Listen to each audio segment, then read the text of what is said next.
All right, joining us. I miss him. He's the best. I got a little bit of a football itch. And here he is, recovering from surgery. Looking good. How you feeling, buddy? The great Baldi.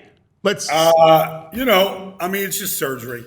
You just have to get a new set of tire tracks put on you. You just gut it out. You get through it. It's the 13th, so I've been through these before. So, I just got to try and behave myself. So I told the doctor, because that's why I tell every doctor that does surgery on me. Look, dude, I just want to do this one time. I don't want to have to come back and redo it. Like, I want to just do it once. Tell me what I got to do. I do my best to follow through. So that's where we're at. Last Friday to Thursday, 6 days into this thing right now. All right. So wait, before we continue, I have to see this. We can't forget his opening. The Jules. What happened? Yeah, we got to have Baldi's opening because let's do it right. Because he sent the picture of his post-surgery. He got his triceps. You blew it out. Yeah, and it looked like a hunk of beef. Like a big old sausage back there. Oh, yeah, play it. We got to play it.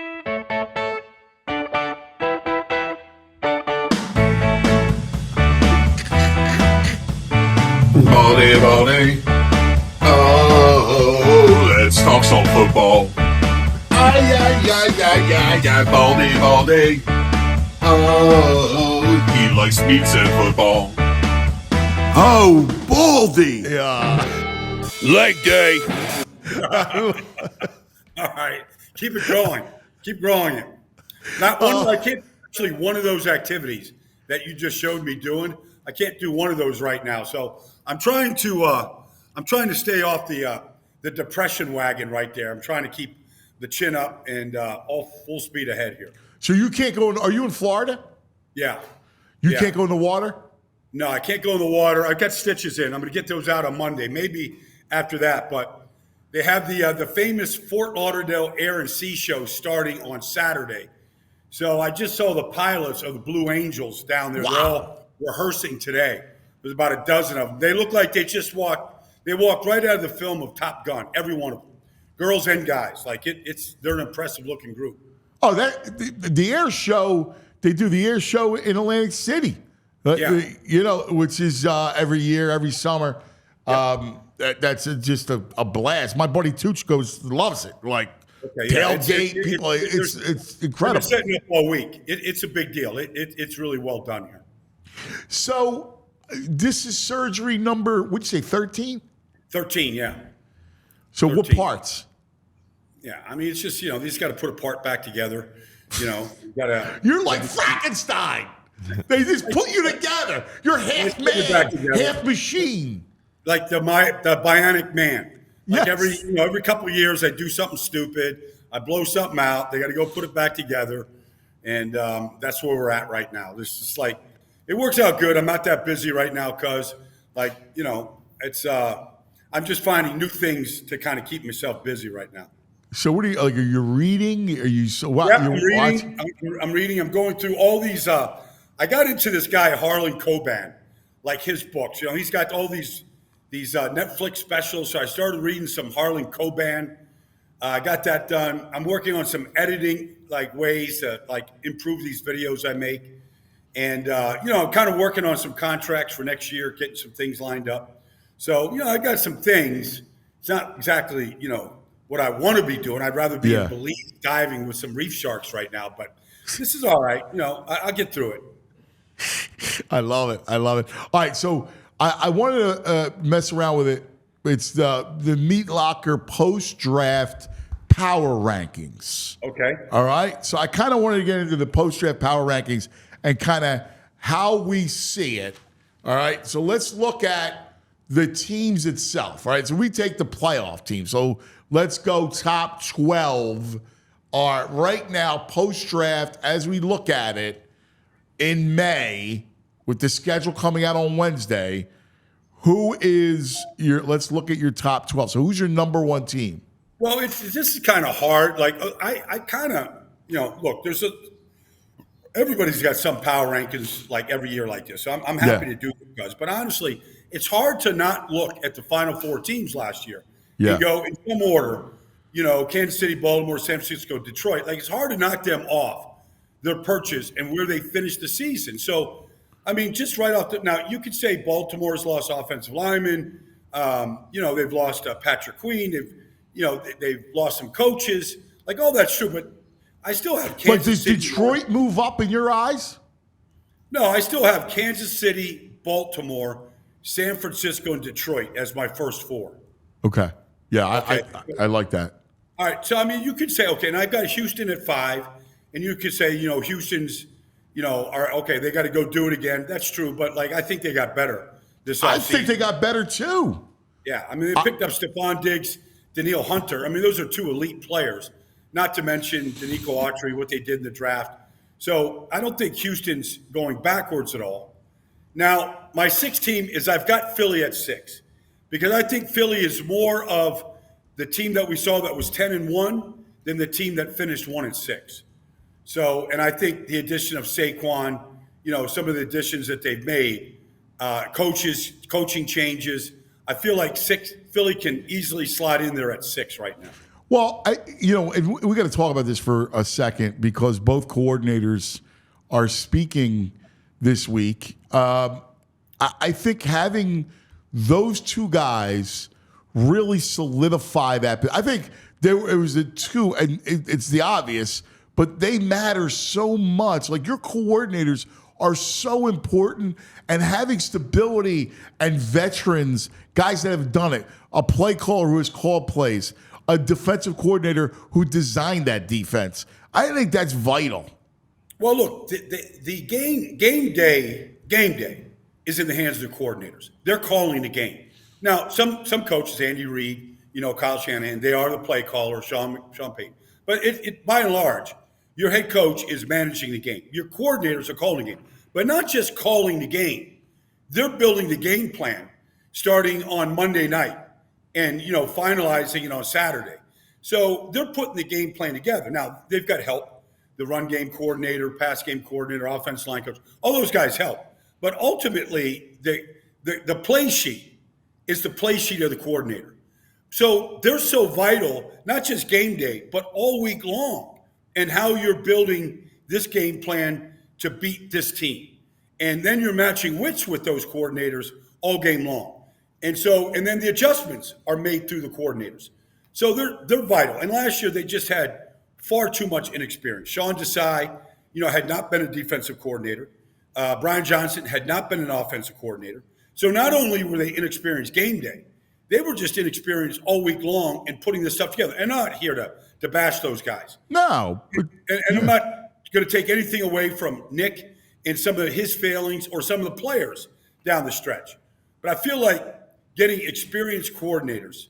And I go back, when Vic Fangio was a linebacker coach for Jim Mora back in New Orleans when I was with the Eagles in 1992. Now, we're talking about over 30 years of experience calling defenses now. So, and he's been a head coach, but he's been a top flight defensive coordinator in his business. I think it makes a difference. Yeah, just the professionalism. All right, so Eagles at 6. Who do you got at 7? I've got Pittsburgh at 7. Wow. Pittsburgh at 7. I thought they nailed the draft. I think they went 10-7 last year with 3 quarterbacks that threw a combined 13 touchdown passes. Now, if Russell Wilson just goes in there and does what he did in Denver last year in just 15 games, which was 26 touchdown passes, you add that component to an improved offensive line. You got rid of some kids that were in the wide receiver room. The defense was the 6th ranked defense in football with a good coach. I feel like Pittsburgh is climbing the ranks. Wow. They had a great draft. I mean, and that's kind of, listen, we never really do power rankings, but all season, I thought today, just as a kind of a fun thing, just on paper, it's just basically an excuse to talk about these teams. But I love what the Steelers did. I'll tell you, I know he's a friend of yours, but Andy Weidel is one of the sharp football people. He's got a great handle in it, and that GM is really sharp up there. They've done I like what they've done in building that team. Well, look, Omar Khan has been there a long time. Him and Andy were basically started off with the Steelers. They all went in different directions down to New Orleans. But Andy basically learned his business from Ozzie Newsome. So the thing about Ozzie is you never saw Ozzie. He wasn't looking for any attention. He wasn't in any draft room, high-fiving, fist-pumping, or anything like that.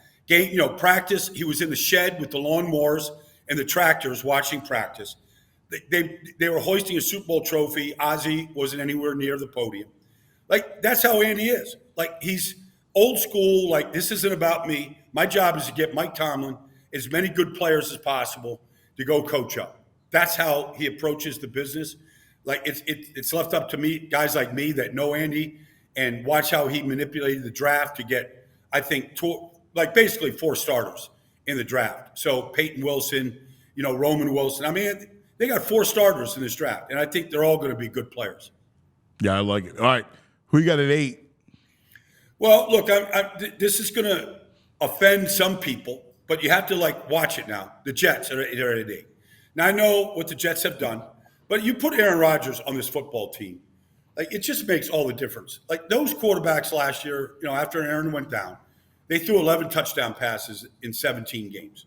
Like, you're not winning any games. Now, the defense finally collapsed because they were on the field just so long. But I just envision this team with an offense that's going to be able to score points, and now a defense that's going to play with the lead in the fourth quarter. And you're going to let a defensive line that has 6 former number 1 draft picks on it get after quarterbacks. With a linebacking core that's as good as anybody, and C.J. Mosley along with Quincy Williams, they're about as good as anybody. And then the secondary is solid. So I just feel like the Jets, it comes down to health. If Aaron Rodgers is healthy, this is going to be a good football team. And I think they're going to win the AFC East. Wow. It's funny because when you said Jets, and I still didn't see Buffalo, you think the Bills take a slip back. I do. In fact, if you go to 9 here, I got Green Bay at 9. Yeah. They went to Dallas and they wiped them up in the playoffs. I don't think anybody doesn't believe in what Jordan Love is doing. Matt LaFleur has done it with Aaron Rodgers. He's done it without Aaron Rodgers. Like, he's just a good football coach. And at some point, you just go, it's not even about the quarterbacks. It's about player development. And you look at the young receivers and Jaden Reed and all the guys that have Romeo Dobbs, all the guys that have just really improved. They don't have a number 1 draft pick on the offensive line. They changed coordinators on defense to upgrade there. I just think Green Bay is really a team that's on the rise. Yeah, I love, and by the way, their weapons, they're endless. I mean, it's amazing. Christian, Wilkie, they're Watson, Watson, the 2 tight ends now. Musgrave is ridiculous. Yeah, Tucker Kraft. So they've got they really addressed the offensive line and the defense. In this past draft. So they go get Edgerrin Cooper. It's a day 1 starter to go get a starter at safety. They've got. If you go get signed Xavier McKinney in free agency, I think they have upgraded their football team. All right, so I'm real curious about who number 10 is, right? Is number 10 Miami? Is number 10 Dallas? Is number 10 Buffalo? Because those 3 kind of heavyweights are still out there on the board. I've slid Dallas into that 10th spot right now. I think they've lost a lot. Now, maybe Cooper Beebe and, Tyler Guyton, maybe those guys step in and start right away. They've had great success drafting linemen high. If they struck gold with these 2 guys, this offense could be pretty good. Defensively, they're very talented. I think they're going to be just fine. I know they didn't do a lot this offseason, but they still have a talented roster. They were the number 1 offense in football last year. I don't think they are now, but they're still a talented roster. Mike Zimmer is a capable replacement for Dan Quinn on defense. He's had some good defenses in this business. He knows how to coach that position. So I've got Dallas at 10, followed by the Rams at 11, And look, I could easily go Buffalo or Miami or Tampa right here. So I'm going to put Buffalo in the 12 spot right here in front of Tampa. Wow. At 12. Wow, that's awesome. That's fun stuff, man. I love doing that stuff. All right, so guys, we continue power rankings. Let's go quarterbacks. All right, because we love right. What you know how it is. We're crazy, right? Like it's just an excuse to talk quarterbacks, and we can't get enough of it. True. Who's Baldi's Meatlocker 5 QBs right now? Well, I mean, it's everybody's list has to start with Patrick Mahomes. Right. Like, there's just no doubt about it, okay, what he's accomplished. So it starts with Mahomes. And then, look, there's only one two-time MVP in this whole league, and that's Lamar Jackson. So I understand that Lamar has gone from 221 pounds to 205. Like, he's like, I'm not fast enough. I got to get faster. So I don't know what that means. I don't know if he's going to throw the ball farther, more accurate, run faster, run farther, run for more yards. I don't know. But I know this. The marriage of him and his new offense coordinator was a good fit. And so he's going to get Mark Andrews back. Baltimore is a lot like Walmart. They stock their shelves as well as anybody in this whole business. So you lose Lyman, you lose Simpson. That's a great analogy. That's a great analogy. They're a lot like Walmart. They stock their shelves. Dude, that's just brilliant. I love analogies. Okay. Analogies, metaphors, I'm fans. Steal that one. It's all yours. No, it's just brilliant, man. Yeah, I mean, it's intellectual IP, baby. I never plagiarize. You know me. I give credit. That's it's a great Baldiism right there. So, Lamar's going to be there. They're going to be a good football team. They lose Patrick Queen. They lose some guys. But, I think, Nate Wiggins is going to start at corner. I think Rosengarten's going to start at right tackle. They drafted a kid, Andrew Voorhees, out of USC in the 7th round last year when he tore his ACL in the offseason. And he just sat there and but he was going to be a 3rd or 4th round pick last year. There he is. He learned his system. He got stronger. He's going to start for John Simpson, who went in free agency. They restock shelves. Yeah. So they're fine. So then I heard, you know what's funny? Real quick, off of Lamar. Lamar took the step last year to elites. Like, he had elite skill sets, right? Arm, right? He could move like a phantom. But he put it all together last year. And I hear people showing him no respect. Somebody I heard talk about how he liked Jalen Hurts better than Lamar Jackson. I'm like, dude, come on, bro. Like, Lamar Jackson is in that elite level now. Like, he took his game. But, he started, 19 games last year. His thing was, could he stay healthy? Could he protect himself? He did all that.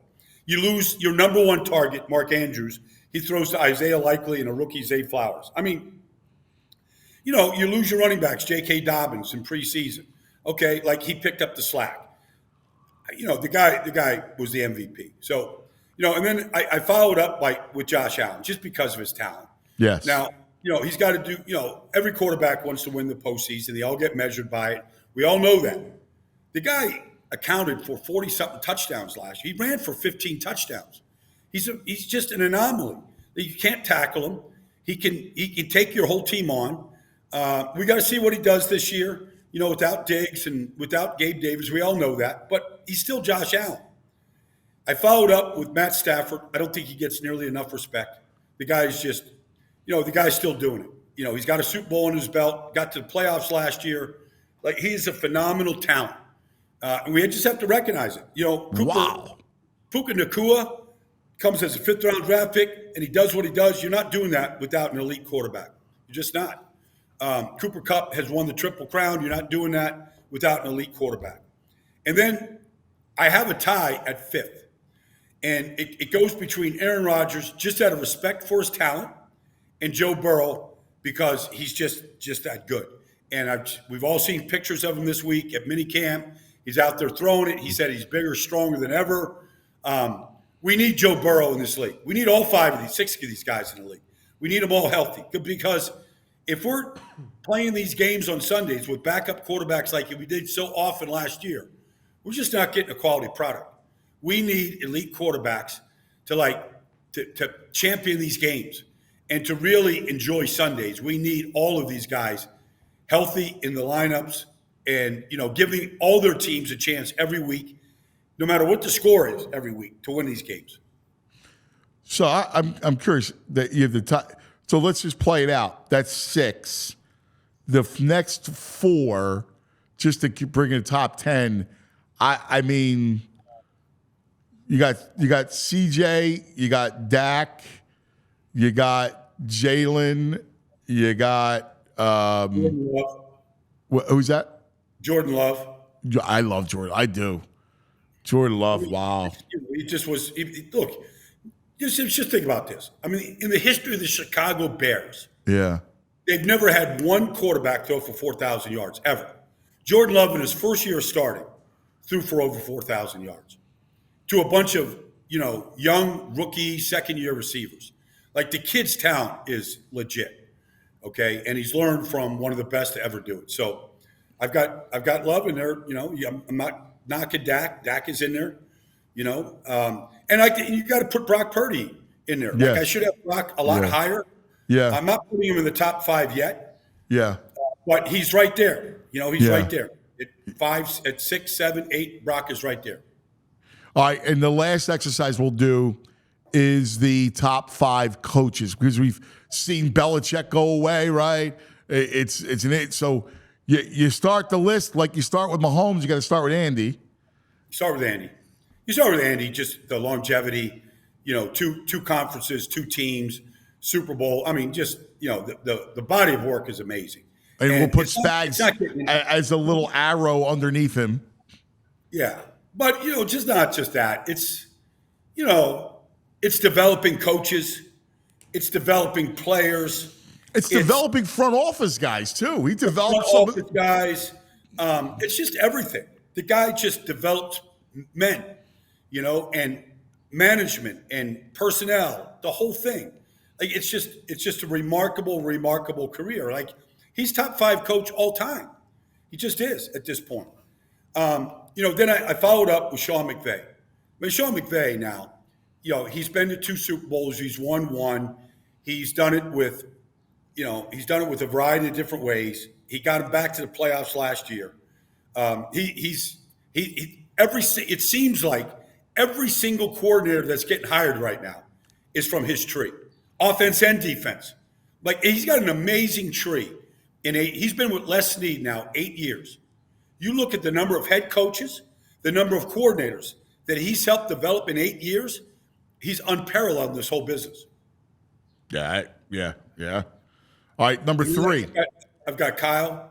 Kyle at 3. He's been knocking on the doorstep. He knocked on the doorstep in Atlanta. He's been knocking on it in San Francisco. He's right there. We all know he's got a breakthrough. I'm not knocking him for losing any of these Super Bowls. It's like series of events that happens, but he's got the team competing for Super Bowls. Like, that's what top level coaches do.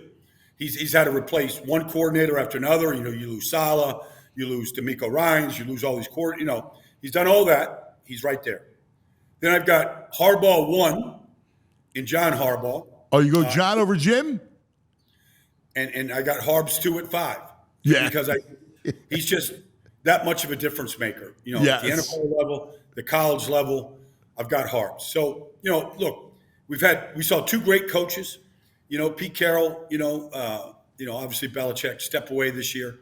And so these young guys got a chance to kind of come up right now. Interesting. Harbs is quarterback who's going to be handing the ball off. You don't have in the top 5 or 6. No, I don't because I want to see him. I want to see him bring a team down the field and win games in the fourth quarter. And you could say, well, the defense is, depleted. You could say that the weapons got hurt. You could say all this stuff. I haven't seen him do it, and so the one game. Remember the one game, the Raider game, to get into the playoffs? Yeah. Well, I mean, he brought him back, but he didn't win the game. Well, I guess he did. I guess he gave it in overtime. He won that one. But it's just a very small sample. Last year, like they had repeated chances to go down the field and win games early in the season. Yeah. And he didn't get it done. And so, look, I respect his talent. I mean, anybody can watch Justin Herbert throw a football on the sideline and go, he's a talented guy, and he is. But, Tua, I got to see these guys. Well, and the other guy on the clock this year, and it's a great story, is Sunshine, Trevor Lawrence. Like, no doubt. I mean, this is a big year for him. Like, what are you made of, kid? I thought he was an Andrew Luck lock, and he's disappointed me so far. Well, if you look at the total number of starts and statistics and wins and losses between Trevor Lawrence and Gardner Minshew, Minshew beats him. Now, That's unbelievable. Gardner has been in Jacksonville. He's been in Philly. He's been in Indy. Yeah. Gardner Minshew, I think, has more wins, more touchdowns. Like, you just look at the stats, comparative stats between Gardner Minshew and Trevor Lawrence. Now, nobody's going to dispute that Trevor Lawrence has more talent. That's not the argument. The argument is, okay, let's put those stats side by side. And we know stats don't tell the whole story. All that stuff. We know Urban Meyer was there for year one. That's not fair, et cetera, et cetera. But you wouldn't think that Gardner Minshew would stand up side by side with Trevor Lawrence. And he does. It's actually alarming. Yeah, that's wild. All right, my brother, what's on tap for today? What do you got planned? Yeah, what was on tap for today? Like, I'm trying to. So I read this. This is going to sound stupid, but I read this scientific study that if you have an incapacitated appendage, leg or arm, but if you work out just the other side, the injured side, doesn't shrink. It doesn't weaken. It doesn't morph into a smaller appendage. So Really? I'm working out one side of my body. It's like this brain thing that says That's genius. I don't know what it is. I'm testing it though. I'm testing it to see if this left arm, after I get this brace off, won't shrink because I'm doing curls and overhead extensions, all this stuff with my other arm. So I'm putting it to test. I love that. You're like Ben Franklin. Yeah. I need to invent a new bifocal. You're Ben Franklin. You're a modern day. You're Baldy Franklin. If someday, if I had my druthers, you would replace Ben Franklin with a $100 bill. All right. Well, look. All I want is just a wing in the Ben Franklin Museum. It's my all-time favorite museum in the history of the worldwide museums. Is Ben Franklin's museum right there on the in Philadelphia. I love it. Have you seen there's a new show, a Ben Franklin show. Michael Douglas plays Ben Franklin. Have you watched it? Really? Yeah. No, I have not seen it. Yeah. I have not seen it. The only thing I watched the first episode. All right, I will watch. Is that a Netflix thing? Yes. I think it's Netflix or Hulu. I'll text you. But it was I watched the first episode and I was trying to think if I liked it or not. Like, it's his journey to Paris. And so it's really, like, I love period pieces. Yeah, and it was interesting. But I'm still looking at Michael Douglas like he's Gordon Gekko. Okay, all right. I mean, you got to get that out of your mind because obviously that's definitely a different period. Yeah. Your thoughts real quick, cuz the Tom Brady roast. I hate roasts, right? Like, I just think I was going to say something lewd, but I can't. Oh, I guess I could, but I don't want to. It's like self, gratification type of thing, Why would somebody subject themselves to it? Yeah, and then the family thing made me kind of squeamish. Like, I don't really dig that stuff. Like, they're fun, like, whatever you want to do. But, the other thing about Brady is I'd rather watch him play than listen to him. Like, you know what I mean? Like, or like, there's too much. To call the celebrities too much for me. I'm like aggressively uninterested. Well, so schedule comes out Wednesday. We'll be discussing it probably next Thursday. Yes. Brady will be the number one team at Fox, which means he's going to get a bunch of Eagle games. I'm curious what you and Eagle fans are going to think if you can even be unbiased because of the dislike for Brady and the fact that, the Eagles, beat him in a Super Bowl, in some ways kind of own him a little bit. I'm curious what you and Eagle fans are going to, what the reaction's going to be like. I can't wait for the first game he does. I implore our fans to bring Foles signs and pictures and do Foles chants at Brady. Oh, it's coming. Right? He is going to have no idea. If he thinks he's been booed in other places or ripped or roasted, like nothing could beat a roast than walking into Lincoln Financial, all right, and saying something negative about, I don't know, about Lane Johnson. Like nobody will get roasted more than what Eagle fans are capable of doing. Yeah, I love it. That's brilliant. Just brilliant. You're the greatest, brother. All right, Thanks, don't go too crazy. You'll get out of that. I'm trying to choke it down here. I'm going to try to behave myself here. Just get the stitches out on Monday and, get on with this thing. Love it. Love it. Yeah. All right, we love you, buddy. You're the greatest. Okay. Thanks, guys. Baldi. We all silly like the mayor.